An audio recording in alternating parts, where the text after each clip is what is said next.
traders, FX Pip Collector here. Today is Wednesday, September 18th, and I'm going to be analyzing the Aussie US dollar, starting on the monthly, working my way all the way down to the 1 hour time frame for the full top-down analysis. So first of all, today is the big FOMC day for the US. They are planning on most likely cutting rates for the first time in at least 4 years, so definitely expect a lot of volatility out of all the dollar pairs today, especially.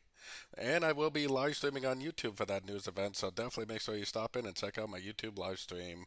But either ways, I still think this is a B, C of wave Y that we got forming now. Just like the wave W and just like the wave X, I think we're at a three-way pattern to the upside for a wave Y, which I still think likely will eventually take out this previous high.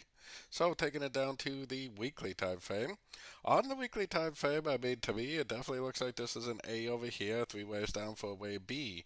I think this right here is a wave 1. I think it's three waves down for a wave 2, and I think we are very likely already in this wave 3.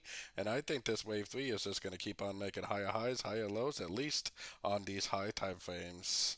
So going down to the daily time frame, I mean, on the daily, it just looks like the end of a crescent. It looks like we got a nice fib bounce, nice impulsive up, nice break of structure on the sort of time frames. It really looks like we're back into the uptrend, and if we are back into the uptrend, it may make a move down, but I think it's likely that it will likely continue even on the daily time frame to make higher high, higher low, higher high, higher low, and just keep on going up. So going down to the 4 hour time frame. On the 4 hour time frame, we do have what looks like a complete ABC pattern, especially if you start looking at other dollar pairs for correlation.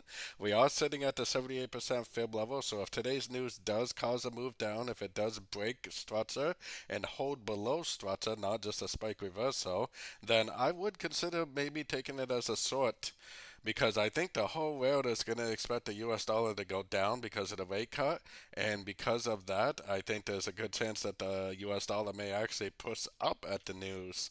If the US dollar pushes up at the news, then the Aussie dollar will likely push down. But the trend is up, and your trend is your friend, so I definitely wouldn't try to go short unless we get that breaker starts it down.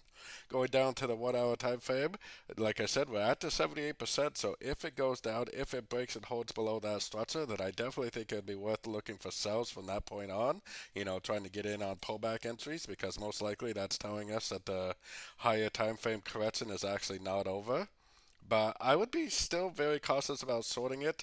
I think that today's news probably is going to cause a lot of traps. It could go down, break structure, and then just turn into a spike candle and just keep on going up.